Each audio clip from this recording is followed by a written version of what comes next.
हरे कृष्णा। ओम नमः शिवाय।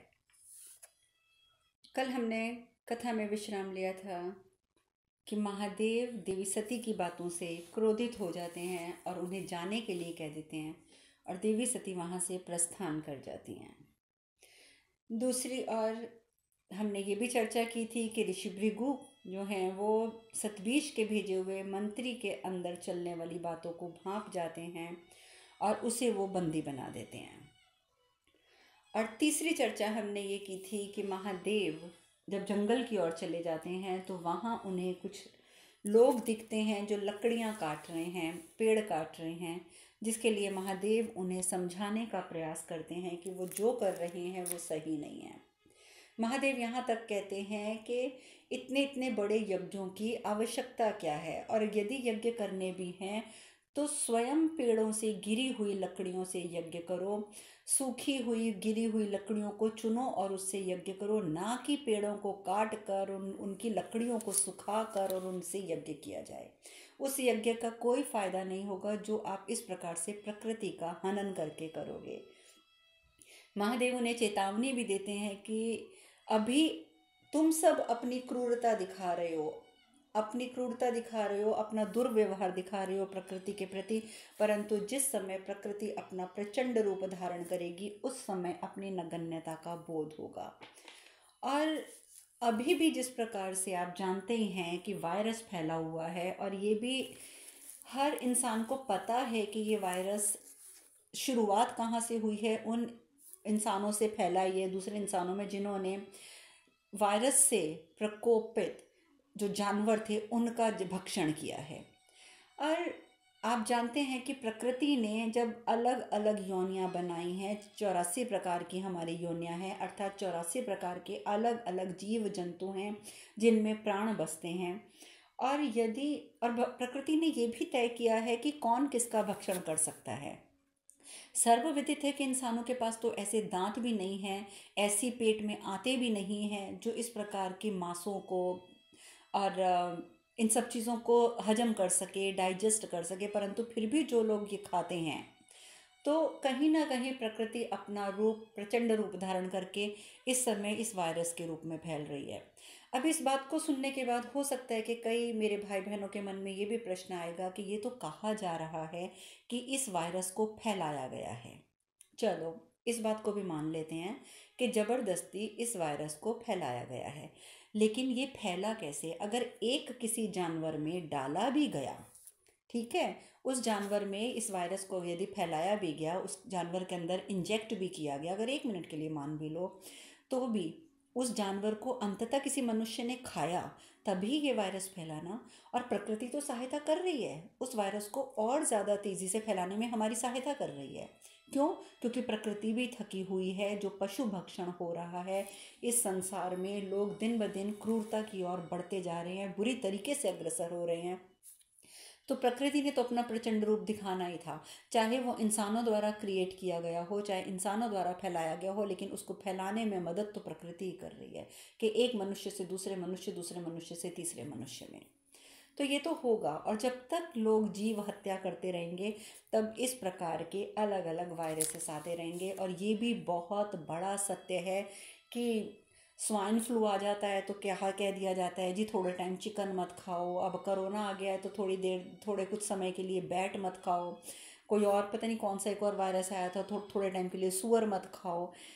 कभी किसी ने सुना है कि दाल मत खाओ, रोटी मत खाओ, फल मत खाओ, गेहूं की रोटियां मत खाओ, या बाजरा ज्वार, हमारे कितने अनाज है, मत खाओ, दालें मत खाओ, फल फ्रूट मत खाओ, आज तक सुना है? बल्कि जब कोई वायरस किसी पे अटैक करता है तो उसे यही सलाह दी जाती है कि वो फल सब्जियों पे और सात्विक भोजन पर आ जाए। सात्विक भोजन पर जैसे ही एक व्यक्ति आता है तो शरीर में उत्पन्न होने वाले वायरस जो होते हैं उसका 90% असर तुरंत खत्म हो जाता है। बड़ी से बड़ी बीमारी, यहाँ तक कि जो लोग कैंसर के पेशेंट हैं, जो लोग शुगर के पेशेंट हैं, और जो लोग ब्लड प्रेशर के पेशेंट हैं, जो आज दवाइयों पर बैठे हुए हैं, वो अपने भोजन का 80% भाग जो है वो कच्चे उस पर, जिसको रॉ फूड बोलते हैं, यानी कि बिना पका हुआ जो भोजन है, उस पर ले आएं। देखो कैसे उनकी बीमारियां ठीक होती हैं। 80% अगर आप लोग रॉ फूड खाते हो और सिर्फ 20% आप पका हुआ भोजन खाते हो तो आपको बीमारियां लग ही नहीं सकती, और जो लगी भी हुई हैं वो ठीक हो जाएंगी। और अगर आपको भगवान की कृपा से कोई बीमारी नहीं है, भगवान की कृपा से यदि आपको कोई बीमारी नहीं है तो भी अभी समय है। अपने भोजन में 80 नहीं तो 40 से 50% आप कच्चा भोजन जोड़ लीजिए, यानी कि आप कच्ची सब्जियां जो खा सकते हैं, आप खीरा खा सकते हैं, गोभी खा सकते हैं, चुकंदर खा सकते हैं, मूली, गाजर, और एक और भी चीज़ें होती हैं, खीरा हो गया, टमाटर हो गए, ये जो चीज़ें होती हैं। फिर फल फ्रूट इतने होते हैं हमारे इंडिया में, तो वो सब खाते हैं। अगर आप 50% वो खाते हैं और 50% आप पका हुआ भोजन खाते हैं तो आप देखेंगे कि आपको ज़िंदगी में बीमारियां होंगी ही नहीं। और ये जो बड़ी बड़ी बीमारियां हैं ना, जिनको जो काउंट होती हैं आजकल, like cancer, blood pressure, sugar and all this stuff, ये सब चीज़ें तो आपको कभी छू भी नहीं पाएंगी। आप ये आजमा के देख लीजिएगा, उसके बाद इस बात को आप खुद लोगों को कहेंगे कि आप भी करिए, तो आपको इसके मतलब इसके जो रिज़ल्ट हैं, इसका जो परिणाम होगा वो सामने आ जाएगा। तो ये चीज़ें तो मैं सभी को बोलती हूँ कि प्रकृति को नष्ट करोगे तो कहीं ना कहीं अपना हनन होता है, लेकिन प्रकृति नष्ट नहीं होती है यदि हम फल फ्रूट खाते हैं तो। क्योंकि प्रकृति के में जो उत्पन्न हुए हुए जीव हैं, अगर आप उन जीवों की हत्या करके खाते हो तो प्रकृति तो अपना प्रचंड रूप धारण करेगी ही करेगी। तो ये सब बातें महादेव ने भी पहले भी हमें समझाई थी। आपको अगर पिछली कथा याद है तो उस कथा में महादेव ने ये कहा था कि मैं पका हुआ भोजन नहीं करता, प्रकृति मुझे जो पेड़ों पे लगे हुए फल फ्रूट जो हमें देती है, जिसको हम तोड़ते हैं, पेड़ को नहीं काटते हैं। माइंड इट, ये बात ध्यान रखिएगा, जब आप किसी जीव को खाते हैं तो आप उसकी हत्या करके खाते हैं, परंतु अगर आप एक फल तोड़कर खाते हैं तो वो फल प्रकृति ने आपके लिए ही उस पेड़ पर उगाया है। आप उसको रिक्वेस्ट करके, उसको प्रार्थना करके आप फल प्राप्त करके खाएं, आप देखना वो फल आपके अंदर जाके अमृत का काम करेगा। ये सब चीज़ें तो हमारे अपने विचारों की शुद्धता से ही असर करने लग जाती हैं हमारे ऊपर। तो आप पेड़ को नहीं काटते हैं, पेड़ की हत्या नहीं करते हैं, फल तोड़ के खाते हैं। महादेव ने यही कहा था कि इसीलिए मैं ये फल खाता हूँ। और जब उनसे पूछा गया था कि आपने बाघ की चर्म क्यों पहनी है, आपने आप शेर की खाल को बिछाकर बैठे हुए हैं, आप शेर की खाल को पहनते हैं, तो आप उनको बागंबर कहते हैं ना, क्योंकि वो बाघ का अंबर यानी बाघ के वस्त्र पहनते हैं। तो क्या ये भी तो एक पशु में से उत्पन्न हुआ है? तो महादेव ने कहा था बिल्कुल सत्य है, ये पशु में से ही उत्पन्न हुआ है, परंतु मैंने पशु को मार के ये नहीं लिया। जो पशु स्वयं अपनी मृत्यु को प्राप्त होते हैं, उनके मृत शरीर पे से उतरा हुआ ये चर्म है जो मैं बिछाता हूँ, जो मैं पहनता हूँ। और अगर आप बोलेंगे कि मैं तो एक राजकुमारी से मेरा विवाह हुआ है तो मैं राजकुमारी की तरह रेशमी वस्त्र क्यों नहीं पहनता, तो महादेव ने हमें बताया था कि जब रेशमी वस्त्र बनाए जाते हैं तो उन वस्त्रों को बनाने के लिए हजारों रेशम के कीड़ों को पानी में डालकर उबाला जाता है, और जब वो कीड़ों में से तब वो रेशम निकलती है और उसका वस्त्र बनता है। तो महादेव ने कहा था मैं क्यों वो वस्त्र पहनूं, क्यों मैं वो वस्त्र पहनूं जो रेशम के कीड़ों को मार कर उनकी हत्या के बाद बनाए जाते हैं। और यदि आप लोगों को ज्ञात होगा तो हमारे हिंदू समाज में आज भी जो साधु संत हैं वो हमेशा जो वस्त्र पहनते हैं वो कॉटन का पहनते हैं, यानी कि खादी का पहनते हैं। जो कपास से, सूत से उसको काट के जो खादी के वस्त्र बनाए जाते हैं वो पहनते हैं, रेशमी वस्त्र नहीं पहनते हैं। जो हम रेशमी वस्त्र बनते हैं, जो बहुत राजा महाराजा पहनते थे और जो आजकल लोग पहनना पसंद करते हैं, वो कीड़ों को मारने के बाद बनते हैं। महादेव ने कहा था कि प्रकृति ने हमें वृक्ष दिए हैं कि जब हमारे ऊपर ग्रीष्म ऋतु है और सूर्य की किरणें हम पर आ रही हैं तो हम वृक्ष की छाया में बैठ सकते हैं। महादेव ने ये कहा था कि जब वर्षा ऋतु होती है तो प्रकृति ने हमें कितनी कंदराएं दी हैं, हम उन कंदराओं में बैठ सकते हैं। शीत से बचने के लिए हम कंदराओं में बैठ सकते हैं। जो लकड़ियाँ वृक्षों से गिरी होती हैं उनको हम जलाकर शीत से बच सकते हैं। तो इसीलिए महादेव कभी घर बनाकर भी नहीं रहते थे। आप तो जानते हैं कि उनके भवन निर्माण की कितनी बड़ी कथा की चर्चा करी थी हमने, जो रावण ने लंका, जो बाद में रावण ले गया था अपने साथ। तो महादेव ने सब चीज़ें बताई हैं। कहते हैं कि अगर आप अपना घर भी बनाते हो तो वो भी तो आप कहीं ना कहीं से पेड़ों को काट कर लकड़ियाँ ला के बनाते हो। तो कहने का तात्पर्य ये है कि महादेव प्रकृति में रहने वाले हैं और उन्होंने प्रकृति के गुणों के द्वारा हम जीवित रह सकते हैं, उसी चीज़ की हर जगह पर चर्चा की है।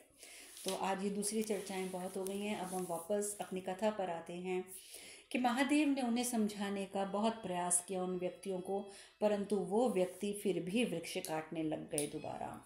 और जब वो दोबारा वृक्ष काटने लगे तो अब महादेव का क्रोधित होना तो निश्चित था। उन्होंने इतनी जोर से अपना धरती पर अपना त्रिशूल मारा कि उस त्रिशूल से पूरी की पूरी धरती हिल गई, सारी धरती हिल गई। महादेव कहते हैं सब वो सब गिर गए भूमि पर। महादेव कहते हैं तुम अपने आप को मनुष्य कहते हो, तुम अपने आप को मनुष्य कहते हो। अरे मनुष्य तो विचारहीन होते हैं, संवेदनशील होते हैं, और जो अपने स्वार्थ हेतु वनस्पति का और जीव जंतुओं का शोषण करे वो मनुष्य कहाँ का। आ गई ना, इस कथा में भी वही बात आ गई जो अभी हमने चर्चा करी कि जीव जंतुओं का हनन करके जो लोग खाते हैं उन्हें वो मनुष्य कहाँ से हुए। जीव जंतुओं का हनन करके एक दूसरा जीव जंतु ही खाता है।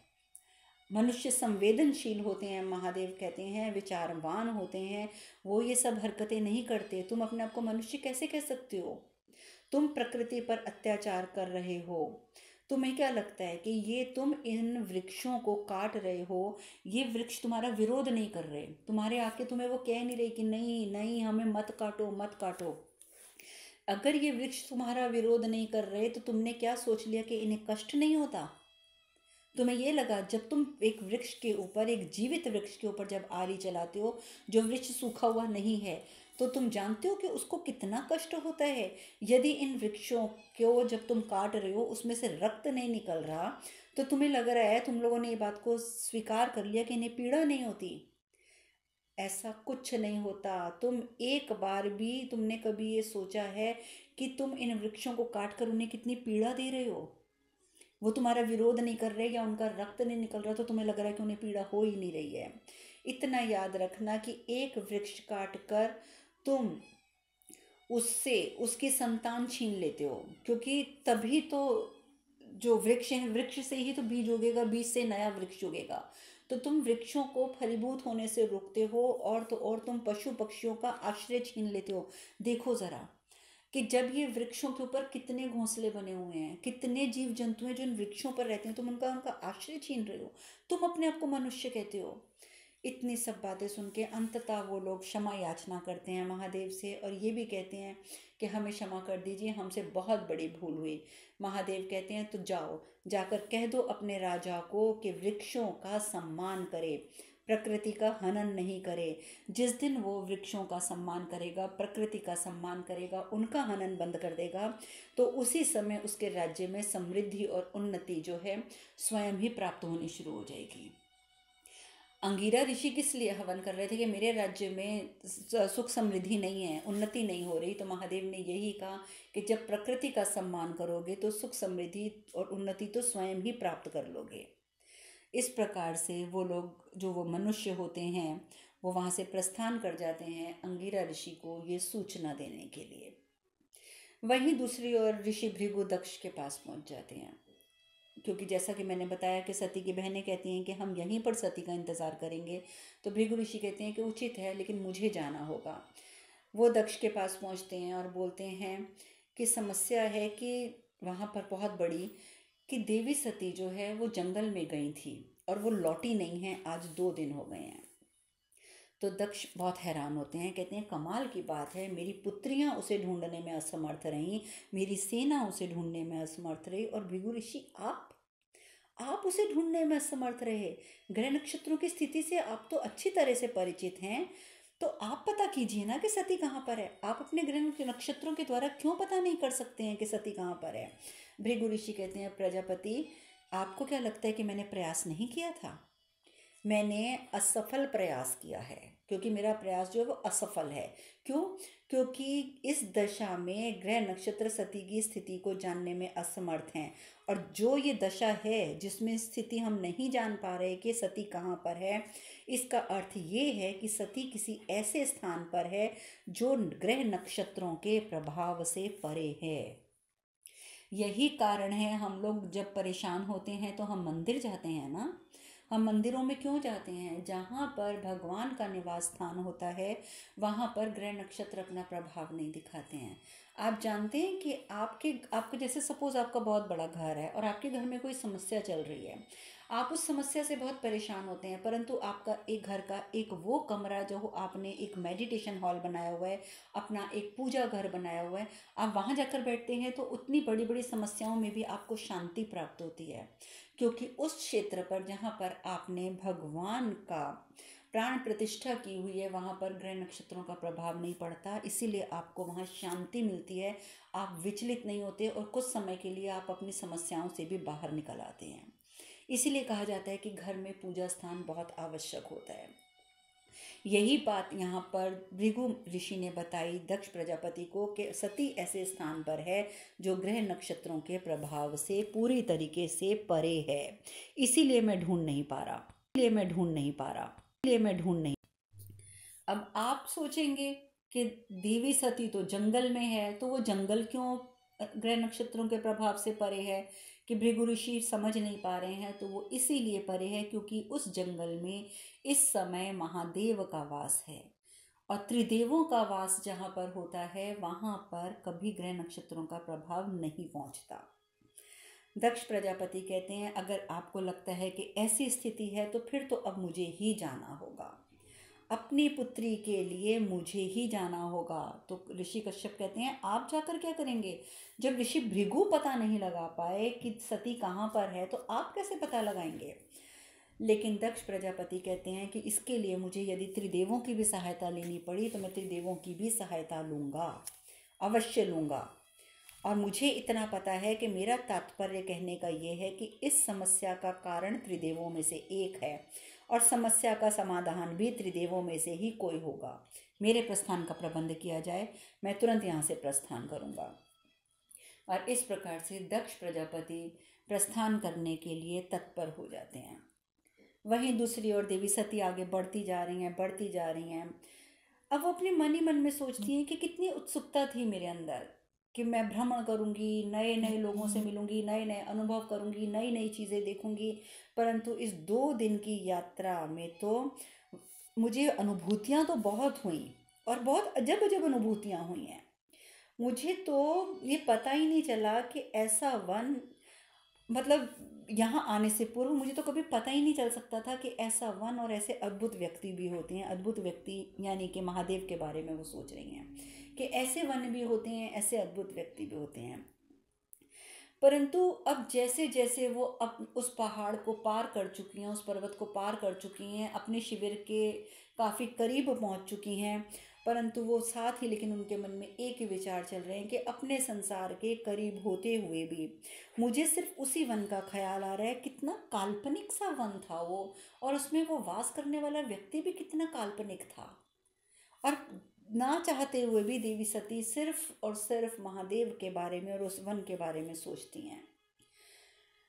उधर दूसरी ओर नंदी जी जो कि बहुत परेशान हैं कि वो प्रभु को प्राप्त नहीं कर पा रहे, कहाँ हैं मेरे प्रभु, कहाँ हैं मेरे प्रभु। नारद मुनि के साथ वो वैकुंठ लोक जाते हैं और वैकुंठ लोक जाकर हाथ जोड़कर वो वहीं बैठ जाते हैं नारायण के सम्मुख और कहते हैं कि हमारी समस्या का समाधान आप ही करेंगे नारायण, हमारी समस्या का समाधान कोई नहीं कर सकता। भगवान विष्णु कहते हैं कि नंदी, प्रतीक्षा तो हम सबको है कि महादेव उस वन से बाहर आएं। प्रक्रिया आरंभ भी हो चुकी है, ये नहीं है कि प्रक्रिया आरंभ नहीं हुई, किंतु जब तक महादेव की स्वयं की इच्छा नहीं होगी तब तक कुछ भी संभव नहीं है। नंदी कहते हैं उनकी इच्छा, और यदि उनकी इच्छा कभी हुई ना तो? नारायण कहते हैं उन्हें आना होगा नंदी, आना होगा, अपने असंख्य भक्तों के लिए आना होगा, संसार में ज्ञान की पूर्ति के लिए आना होगा, लोक कल्याण के लिए आना होगा, सृष्टि के हित के लिए आना होगा, उन्हें आना तो अवश्य होगा। नंदी कहते हैं प्रभु आपको तो ज्ञात होगा ना कि मेरे प्रभु कहाँ हैं, यदि आप मुझे बता दें तो मुझ पर कृपा होगी, मैं चला जाऊंगा, मैं उनके पास जाना चाहता हूँ, उनकी सेवा करना चाहता हूँ, आप मुझे बता दीजिए, मैं स्वयं चला जाऊंगा। भगवान विष्णु कहते हैं नहीं नंदी, ये अनुचित होगा, इसलिए मैं तुम्हें नहीं बताऊंगा। ये नहीं है कि मैं नहीं जानता कि महादेव कहाँ हैं, परंतु तुम्हें बताना अनुचित होगा, मैं नहीं बता सकता तुम्हें। नंदी कहते हैं परंतु आप तो दयालु हैं, कृपालु हैं, एक सेवक को उसके प्रभु से दूर कैसे रख सकते हैं? यदि आप नहीं बताना चाहते तो मत बताइए, आप मेरे प्राण ले लीजिए, क्योंकि यदि मेरे प्रभु मेरे पास नहीं तो मैं जी के क्या करूँगा? नहीं चाहिए मुझे ऐसी ज़िंदगी, आप मेरे प्राण ले लीजिए। नारायण बहुत समझाते हैं, हट मत करो नंदी, यदि तुम्हें मैं बता सकता तो अवश्य बताता, परंतु यदि मैं तुम्हें नहीं बता रहा हूँ तो मेरा तुम्हें ना बताना अकारण नहीं है। तुम्हें समझना चाहिए कि त्रिदेवों की ज़िंदगी में उनके साथ जो चल रहा होता है उसके पीछे कोई ना कोई कारण अवश्य होता है। इसलिए हट मत करो और इंतज़ार करो, तुम्हारे प्रभु शीघ्र ही तुम्हारे पास पहुँचेंगे। अब नंदी जी को लगता है कि अब तो मुझे किसी शिव भक्त के पास जाकर बैठ जाना चाहिए, क्योंकि महादेव अपने भक्तों के पास तो मिलने आते ही आते हैं, हो सकता है मुझे वहाँ उनके दर्शन हो जाए। और वो वैकुंठ से प्रस्थान कर जाते हैं। वहीं देवी सती आगे बढ़ती जा रही हैं, अपने आप से वार्ता करते हुए एक एक बात याद आती जा रही है उन्हें, जो वार्ता उनकी महादेव के साथ हुई थी, एक एक बात याद आती है। और बेशक महादेव वैरागी बन गए हैं, बेशक महादेव उस और नहीं जाना चाहते, परंतु याद तो उन्हें भी सिर्फ और सिर्फ सती की ही आ रही है। बार बार उन्हें सती की छवि नजर आती है, बार बार उन्हें सती की कोई ना कोई जिद, कोई ना कोई हट, कोई ना कोई अभिमान से पूर्ण बात, और कभी बहुत विनम्रता से की हुई बात, सब कुछ याद आता है। यहाँ पर देवी सती और महादेव की ये दशा है, वहाँ दूसरी ओर दक्ष भी प्रस्थान करने लगता है। प्रस्थान करने लगता है तो जैसे ही प्रसूति, देवी प्रसूति उनका तिलक करती हैं तो उनके नेत्रों में अश्रु आ जाते हैं। दक्ष प्रजापति हैरान होते हैं, कहते हैं कि मनोपुत्री प्रसूति की आंखों में आंसू, क्या हुआ है आपको? प्रसूति कहती हैं कि स्वामी, मैंने आपको कुछ दिन पूर्व भी बताया था कि मुझे एक बहुत अजीब सा स्वप्न आया है, जैसे किसी ने आपका शीश काट दिया है, और मुझे रात्रि में फिर वो स्वप्न आया है। लेकिन इस बार, जैसे कि पहले पिछली बार जब देवी प्रसूति ने ये बात करी थी तो दक्ष ने कहा था कि मैं प्रजापति दक्ष हूँ, इस पूरे ब्रह्मांड में किसी की हिम्मत नहीं है जो मेरे शीश को काट सके। लेकिन इस बार जब देवी प्रसूति ने ये वार्ता करी, उस समय दक्ष प्रजापति चुप हो गए, और उनके चुप होते ही प्रसूति जो थी उनको और ज़्यादा चिंता हो गई। वो हैरान हो गई, कहती हैं स्वामी, पिछली बार तो आपने मुझे दिलासा दे दिया था कि ऐसा कुछ नहीं हो सकता, लेकिन आज आपने मुझे कुछ नहीं कहा, आज आप शांत हो गए, आज आप चुप हो गए, आखिर क्या वजह है? आप मुझसे कुछ छुपा रहे हैं क्या? आप ऐसी कौन सी जगह जा रहे हैं? ऐसा आपके मन में क्या चल रहा है? क्या आप मुझसे कुछ छुपा रहे हैं? कृपया मुझे बता दीजिए। दक्ष प्रजापति कहते हैं, मैं बहुत अजीब सी दुविधा में हूँ प्रस्तुति, मैं कुछ नहीं समझ पा रहा कि मैं इतनी अजीब सी दुविधा में क्यों हूँ। पहली बार मेरे साथ ऐसा हुआ है कि मैंने इतना बड़ा यज्ञ भी किया, यज्ञ जो मुझे सदैव शांति प्रदान करता है, मुझे यज्ञ में शांति नहीं मिली। और तो और कुछ दिनों से जब भी मैं साधना करने बैठता हूँ तो साधना में मुझे बहुत सी अप्रिय अनुभूतियाँ होती हैं, जैसे कुछ गलत हो रहा है, गलत होने वाला है, मुझे खुद ऐसा हो रहा है, परंतु तुम चिंता मत करो, मैं शीघ्र लौट कर आऊँगा। और ये कह के वो वहाँ से प्रस्थान कर जाते हैं। वहीं दूसरी ओर देवी सती चलते चलते जब जंगल के छोर पे पहुंच जाती हैं, यानी कि अपने पर्वत पार करके जंगल के दूसरे छोर पे पहुंच जाती हैं, जहां से उनका शिविर बहुत करीब रह जाता है, वहीं पर उन पर पुनः आक्रमण हो जाता है।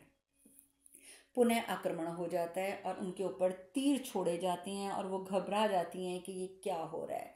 वो फिर छुप के बैठ जाती हैं वहीं पे, क्योंकि उन्हें समझ नहीं आता कि अब तो मैं यहाँ पर हूँ भी अकेले, अब तो मैं पर्वत भी पार कर आई। और वो ये भी जानती थी कि वो जो भी था, मतलब वो तो सती देवी तो नहीं जानती कि वो महादेव थे, उनकी नज़र में था कि वो जो भी था मनुष्य, वो तो अब पर्वत के उस पार रह गया, अब मेरी सहायता कौन करेगा।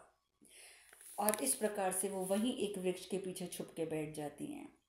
वहीं दूसरी ओर एक और घटना घट रही है कि महादेव जब से वैराग्य की ओर चले गए हैं, तब से बहुत से जो लोग हैं वो परेशान हैं, खासकर उनके जो बहुत से भक्त हैं वो परेशान हैं, क्योंकि महादेव के वैराग्य लेने से ना तो वो उन्हें कभी दर्शन देते हैं और ना ही उन्हें महादेव का आशीर्वाद प्राप्त होता है।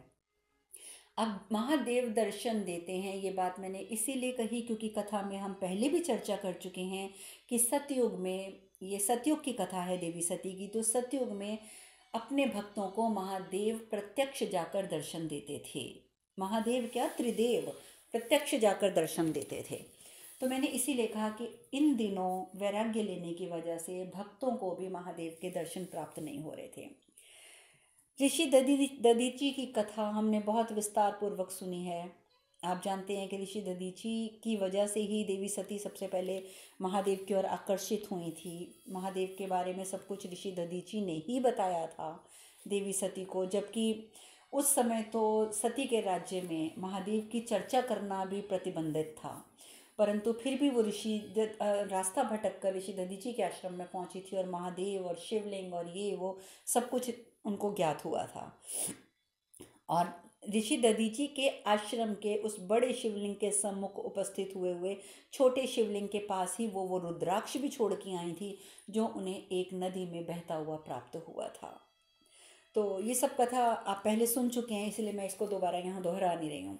तो ऋषि दधीची के आश्रम में शिव पूजन का सारा आयोजन किया जाता है और सारी पूजा की तैयारी हो जाती है, परंतु पूजा आरंभ नहीं होती। तो आपको याद होगा कि ऋषि दधीची की धर्म पत्नी, जिनको महादेव के बहुत से वरदान भी प्राप्त हैं, क्योंकि जब ऋषि दधीची ने अपनी अस्थियां दी थी इंद्र को वज्र बनाने के लिए, तो उस समय ऋषि दधीची की जो धर्म पत्नी है उनको महादेव ने ही समझाकर और सहारा दिया था। वो कहती हैं कि आप महादेव की प्रतीक्षा कर रहे हैं स्वामी, परंतु आप जानते हैं कि महादेव नहीं आएंगे, और आप अगर इस प्रकार से प्रतीक्षा करते रहेंगे तो आपको ज़्यादा तकलीफ होगी, ज़्यादा बुरा लगेगा। उससे तो अच्छा होगा स्वामी आप पूजा आरंभ कीजिए। लेकिन ऋषि दधीची हट लेकर बैठ जाते हैं कि नहीं, इस बार शिवरात्रि का ना तो व्रत खोला जाएगा, ना ही इस बार शिवरात्रि की पूजा अर्चना की जाएगी जब तक महादेव स्वयं यहाँ उपस्थित नहीं होंगे। और उनको पूरा विश्वास भी होता है, पूरा विश्वास होता है कि महादेव अवश्य आएंगे और अवश्य आएंगे।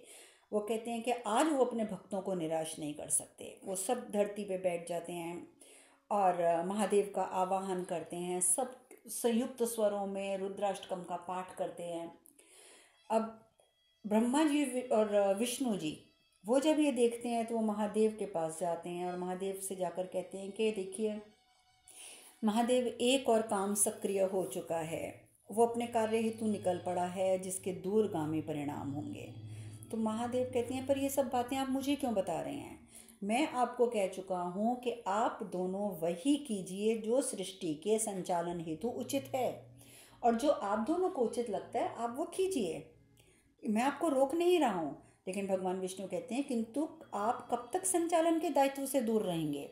ये दायित्व तो आपका भी है ना कि आपने सृष्टि में संतुलन बनाए रखने के लिए अपना दायित्व निभाना है संचालन का। आपकी अनुपस्थिति से ज्ञान का प्रवाह रुका हुआ है, इसीलिए मैं कह रहा हूँ कि आप अब वापस आ जाइए महादेव, वापस लौट आइए। परंतु महादेव कहते हैं किस लिए? मैं किस लिए वापस लौटूं? जब मेरे मन को यहाँ पर शांति मिल रही है, स्थिरता मिल रही है, तो मैं क्यों लौटूं? भगवान विष्णु कहते हैं महादेव, आप ये क्यों कह रहे हैं कि मैं किस लिए लौटूं, किसके लिए लौटूं? आपको मालूम है कि आज शिवरात्रि है और आपके भक्त आपका आवाहन कर रहे हैं, और यदि आप इसी वन में रहेंगे तो आपके भक्त आपके आशीर्वाद से वंचित रह जाएंगे, उन्हें आपका आशीर्वाद प्राप्त नहीं होगा। तो अपने भक्तों की भक्ति के लिए आज तो उन्हें दर्शन देने के लिए यहाँ से निकलिए, उन पर कृपा कीजिए। और मैं आपको सच कह रहा हूँ महादेव, आज अगर आप ऐसा कुछ करते हैं तो वो उचित नहीं होगा, क्योंकि आपके भक्त बहुत दिल से आपकी प्रतीक्षा कर रहे हैं। आज तो आपको जाना ही होगा महादेव। ये कह के ब्रह्मदेव और विष्णु जी तो वहाँ से प्रस्थान कर जाते हैं। ऋषि दधीची के आश्रम में तैयारियां तो सारी हो ही चुकी थी, उनका पाठ भी लगातार चल रहा है। नंदी जी प्रेतगण भी वहाँ के बैठ जाते हैं, सभी नंदी जी और प्रेतगण भी सभी ऋषि मुनियों के साथ नमामि शमीशामि निर्वाण रूपम पूरा पाठ करते हैं बहुत प्रेम पूर्वक। लगातार पाठ चलता रहता है, सबका मन बुझने लग जाता है कि इतनी घंटों से हम आह्वान कर रहे हैं महादेव का, परंतु महादेव नहीं आ रहे। क्यों नहीं आ रहे? परंतु तभी तीव्र आयु के साथ वहाँ पर महादेव उपस्थित हो जाते हैं। हर हर महादेव। दधीचि ऋषि कहते हैं, उनकी आंखों से अश्रु बह जाते हैं, कहते हैं मुझे विश्वास था प्रभु, मुझे विश्वास था कि आप अवश्य आएंगे। नंदी जी जो कि प्रभु को ढूंढते ढूंढते महादेव के भक्तों के पास पहुंच गए थे, वो चरणों में गिर जाते हैं, प्रभु अब आप आ गए हैं, अब हमारा परित्याग मत कीजिएगा, अब पुनः परित्याग मत कीजिएगा, हम आपको लेने आए हैं, आप हमारे साथ अब कैलाश चलेंगे। महादेव कहते हैं नहीं नंदी, कैलाश चलने में अभी समय है। और इस प्रकार से ऋषि दधीचि द्वारा 16 प्रकार से महादेव का पूजन करते हैं, जिसको षोडश उपचार कहा जाता है। और ये षोडश उपचार की विधि देखने के लिए ब्रह्मदेव और भगवान विष्णु भी वहाँ उपस्थित हो जाते हैं, और सब लोग बहुत प्रेम पूर्वक पूरी ये विधि विधान से जो पूजन किया जाता है महादेव का, प्रत्यक्ष महादेव का, वहाँ तो प्रत्यक्ष महादेव का अभिषेक हुआ था। हम तो छोटे छोटे शिवलिंगों को महादेव का साक्षात रूप ही मानना पड़ता है हमें, तो होते हैं वो साक्षात रूप ही होते हैं, परंतु फिर भी आप सोच सकते हैं कि हम एक शिवलिंग को प्रत्यक्ष महादेव मानकर जब उसकी इतना पूजन करते हैं तो उनके मनों में कितनी प्रसन्नता होगी, जिनको तो साक्षात महादेव सामने बैठे हुए हैं और वो साक्षात महादेव का अभिषेक कर रहे हैं। और इस प्रकार से पूर्ण रूप से महादेव का अभिषेक किया जाता है पूरे विधि विधान के साथ। अब आगे की चर्चा हम कल करेंगे। आज कथा में यहीं विश्राम लेंगे। हरे कृष्ण कृष्ण कृष्ण हरे हरे, हरे राम राम राम हरे हरे। आप सब खुश रहें, सुखी रहें, स्वस्थ रहें। हरे कृष्णा। ओम नमः शिवाय, ओम नमः शिवाय, ओम नमः शिवाय, ओम नमः शिवाय, ओम।